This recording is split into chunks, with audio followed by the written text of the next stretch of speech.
Hi friends, ఈరోజైతే నేను అటుకులు ప్రిపేర్ చేస్తున్నానండి. అటుకుల్లో పంచదార కొబ్బరి కూర చేసుకుంటే చాలా అద్భుతంగా ఉంటుంది. తినడానికి చాలా కమ్మగా తీయగా ఉంటాయండి అటుకులు. నాకు చాలా ఇష్టమైన రెసిపీ ఇది. ఈజీగా అయిపోతుంది, పిల్లలు కూడా చాలా ఇష్టంగా తింటారు. అటుకుల్ని రెండు సార్లు వాష్ చేసేసాను. ఇలా గట్టిగా దగ్గరికి నొక్కి పెట్టేసామంటే ఏమన్నా వాటర్ ఉన్నా వచ్చేస్తాయి. వీటిలో ఎక్కువ ప్రోటీన్స్ ఉంటాయండి. 4 కప్పుల అటుకులకి 1 కప్పు షుగర్ సరిపోతుందండి. అలాగే 1 కొబ్బరి చెక్క సరిపోతుంది. షుగర్ వేసేసుకుని తర్వాత అయితే కొబ్బరి కూర మిక్సీ పట్టేసుకుని అయితే వేసుకోవాలి ఫ్రెండ్స్.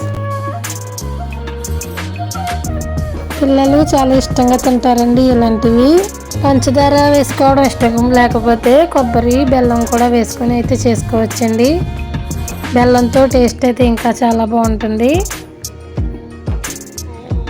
ఈజీగా అయిపోతుందండి ఒక 5 మినిట్స్లో ఈ రెసిపీ. ఈవినింగ్ స్నాక్స్గా కూడా పెట్టవచ్చు పిల్లలకి. దీంట్లో ఎక్కువ ఫైబర్ ఉంటుంది. చాలామంది అటుకుల్ని టీ కాఫీల్లో వేసుకుంటారు. టీలో కూడా చాలా బాగుంటాయి. నేను కూడా ట్రై చేస్తాను అప్పుడప్పుడు. మార్నింగ్ ఒక్కొక్కసారి బ్రేక్ఫాస్ట్ తినాలనిపించకపోతే చక్కగా స్ట్రాంగ్గా టీ పెట్టేసుకుని అటుకులు వేసుకొని అయితే తినేస్తాను. ఈ అటుకులతోటి ఉప్మా కూడా చేయొచ్చండి. అలాగే పాయసం కూడా చేస్తారు చాలామంది. అటుకులు మిక్చర్ కూడా చేస్తారు. ఇదిగోండి కొబ్బరి చెక్కనైతే మిక్సీ పట్టేసాను, ఇందులో వేసేస్తున్నాను.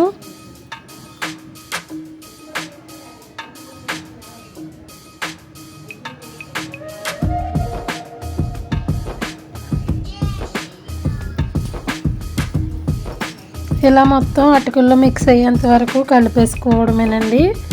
అంటే చిన్న బాల్స్గా అయితే చేస్తున్నాను.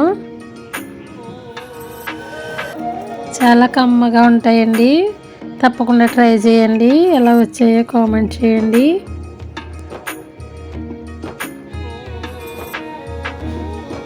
ఇలా చేసిన ప్రసాదాన్ని వినాయకుడికి కూడా పెడతారండి. వినాయకుడి నవరాత్రుల్లో కంపల్సరీ ఈ ప్రసాదం నేను దేవుడికి చేసి ఇస్తాను ఊరేగించే రోజు నాడు. ఇప్పుడైతే నేను టేస్ట్ చేసేస్తున్నాను. తీపి కరెక్ట్గా సరిపోయింది. తీపి ఎక్కువ ఉంటేనే అటుకులు బాగుంటాయండి. తప్పకుండా ట్రై చేయండి ఫ్రెండ్స్.